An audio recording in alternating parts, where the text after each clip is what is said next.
Okay, this is Investigator David Gletty. There's my book there, The FBI Infiltration of Extremist Groups. I'm going to show you what it takes to do undercover work in the mountains following anti-government militia. Here's some of the materials you'll need. Your weapons. This is where you can get them at. Your backpacks, your kayaks. And here I am up on top of Blood Mountain. I've already questioned these guys, myself and my investigative partner Joe. These guys are cool. One guy's a runaway. One guy's a misdemeanor criminal, the guy that just went by from Orlando, Florida. But pretty much these are not anti-government militia. These are just guys wanting to get away to the mountains and be by themselves. Here's my investigative partner Joe. He's pretty beat up.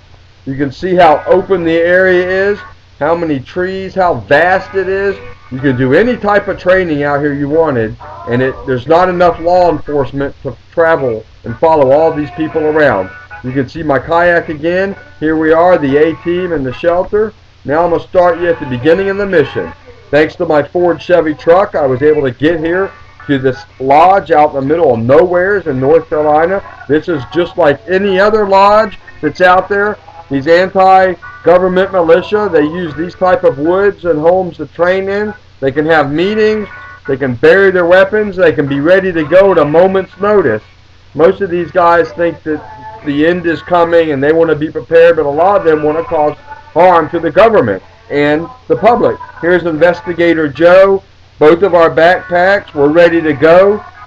You can see both our backpacks there. Myself and Operative Joe, we're anxious. We're ready to start this mission, but we need to meet up with a local operative.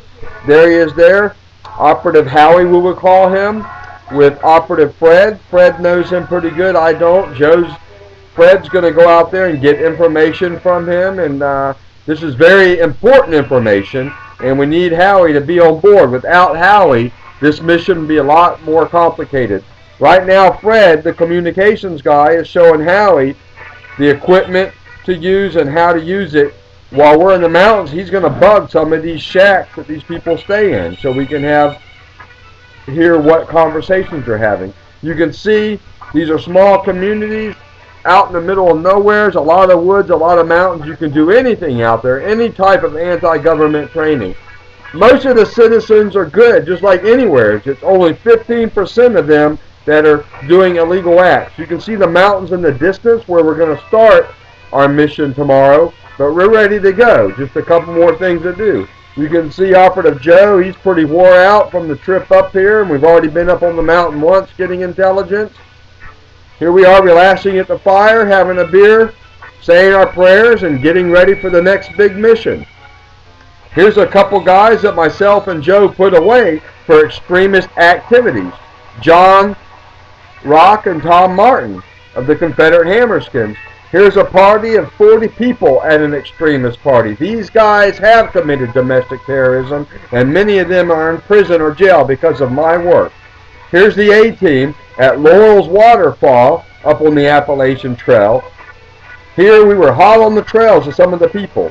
But if you want to learn more of how the government infiltrates these groups, go to undercovernazi.com. Okay, this is Investigator David Gletty with the rest of my crew. We're on the Appalachian Trail in the Appalachian Mountains doing our survival training, and we're on an FBI mission. What it is we're following, here's my operatives, Fred and Joe. We're following some anti-government militia that are up here doing survival training and anti-government tactics and weapons training. You can see a local road. You can be dropped off and ready to go. This is David Gletty, myself. I'm pointing to the west, which is the direction we're heading, and back to the east where we came from. Up on top Bald Mountain here, you can see it's flat. You can see the road up here, plus that's the trail. Took us pretty much 4 hours to get up here today, and we have about 5 more hours of hiking. Now we are at our campsite. 5 hours later, you can see the top of Big Bald in the distance. Operative Joe setting up camp, collecting firewood. We're about 3 hours from our targets. Once again, they're out here. They have weapon catches. They have out shacks. They have shelters. They have everything they need, and they're doing anti-government training, and that's our job for the FBI, to track these guys down and keep track of them. At the Tennessee border, we're going on. It's about 45 degrees. This is Interstate 25. You can easily be dropped off at the parking lot. I'm getting ready to show you. throw your weapons in, grab your backpack, and go. There's not enough law enforcement around to keep surveillance on all these people. That's why we are used. There's Operative Joe in front of me. Both of us are going to go up there, get tag numbers, check out the vehicles, maybe pop them open, see what they have in there. We're going to head on up the trail and try to catch up to the next shelter and take lunch. Here we are at a local shelter on the Appalachian Trail. There's 3 suspicious guys here acting funny. We're going to question them without them knowing that and see what's going on with these guys. This is a local water supply. This is very important. You come across water about every 10 miles. Load up here. You never know when you'll have it again. These guys are starting to act very suspicious now.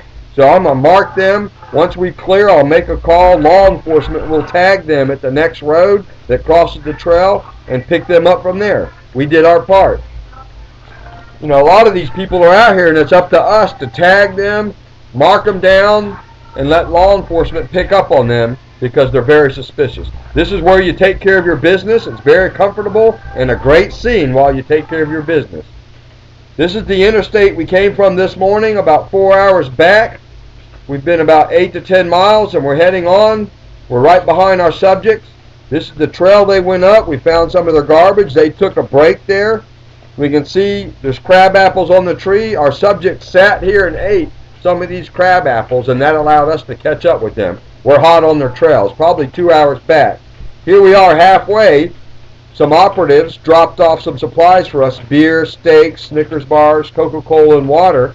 Operative Joe's bringing them up. We're going to carry them in about 4 miles to the next shelter and take lunch.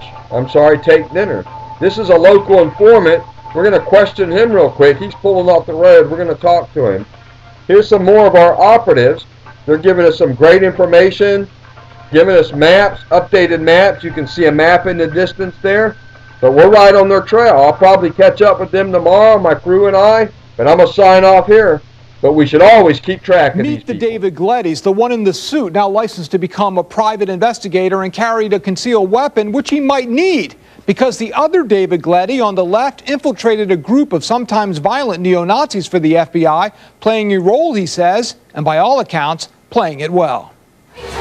Gletty says it was a role he did not relish. I was assigned to the white power movement, Nazi, skinhead, Klan. Assigned by the FBI, which confirms it used him extensively for years in other cases, but infiltrating this group was different. Okay, this is Investigator David Gletty, back where we left off in the last show, still hot on the trail of these anti-government militia, and here we meet up with some people tonight. You know, 7 younger people. They're not terrorists or anti-government militia. They're tree huggers, what you might call eco-terrorists, but nothing to be concerned about. Here we are on the trail again the next morning. We come across the gravesite. It's not uncommon to have a gravesite out here, there, and over there, because people grew up out here and died out here and they were buried. Here we are taking a break across the river and getting back up on the trail. You know, this morning's been a little slow. I haven't seen much evidence of any of the people we're chasing in front of us, but we have to stick with it. You see how narrow the trail is down in the valley. Here up on top we're taking lunch. Here are some supplies you will need. Okay, back again. Here's some of the important food you're going to need: tuna fish, raisins, peanut butter, oatmeal, your backpack, of course, walking stick, sleeping mat, and of course self-protection. You need your weapons to protect yourself from man, which is the most dangerous animal out there. Here's Joe. He's wiping the sweat from his glasses. We've been working hard, but we don't seem to be catching up with the people we're after. But information has it that the home of the people we're chasing is down here in this valley beside the road there. There it is. We're supposed to be catching them at the next shelter tonight. And here they are. Finally, we catch the guys we've been after for days. There's the leader there on the left, the older guy, but they are not to be taken lightly. We're going to follow them, try to get as much information as possible, and pass it on to law enforcement at our next checkpoint. But these guys are going to leave an hour before us in the morning, and we will try to stay right behind them. Here we are. I'm thinking we're at least closer than an hour. The next day at lunchtime, we're pretty tired trying to keep up with these guys. I underestimated how quick they could be, but they're pretty quick. But information has it that they're going to stay at these radio towers tonight, so we'll bed down there tonight also and finish our conversation with them. Here we are. Finally, we found some candy bars, some empty tuna fish wrappers, candy wrappers, a cigarette. So we're behind these guys. We're getting closer. I don't know how close. We can't see them yet, but we're getting there. It's important to keep track of these people that might be anti-government militia. Here we are traversing up a steep ridge. Time-wise, it slowed us way down, but you can only go as fast as you can. You can easily get hurt out here. There's Fred getting ready to go up. You can see the radio towers in the distance. It seems like we're not getting any closer, but that's where we have to get to at the end of the day. Here we are back on the trail. It's very narrow, very rocky. You always have to watch your step. If you twist an ankle or hurt a knee or throw a hip, you're no good to the team. Once again, I'm going to walk out here and show you how dangerous it is. If you go on down off the edge of the cliff like this right here, you're going to have a helicopter come pick you up because the team has to go on. We're going to wave at you, make a call, but we have to go on. There's no way we can go down and get you. The mission is more important. Joe's going to walk out there and show you the other side of the ridge. But like I said, always watch your step. Don't be walking and looking at scenery at the same time. Stop, then look at scenery. Finally, we make it to the radio tower. No sign of the people we're after. I'm a little concerned, but there's nothing I can do. We picked up a dog. This dog can sniff out ammunition, gunpowder, weapons. Here we are, Joe's tent, Fred's tent, sitting by the fire. I'm laying on a tarp in my sleeping bag wrapped up, and it is cold. I'm all bundled up. Some fog come out. It's pretty chilly though.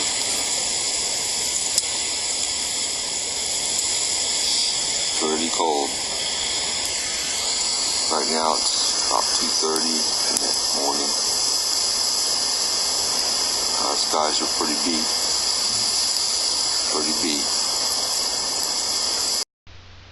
Well, next morning, we didn't freeze to death. I'm posing for a picture up on top of the mountain. Here's a local drop spot where you can drive up and drop off any supplies. We meet up with law enforcement. They tell us the people we're chasing are only 15 minutes in front of us. They give us a next informational package, and we're heading on. This is Investigator David Gletty, and you never know what adventure I might show up on next. Go to the website, undercovernazi.com, and you can see how the FBI infiltrates extremist groups in America.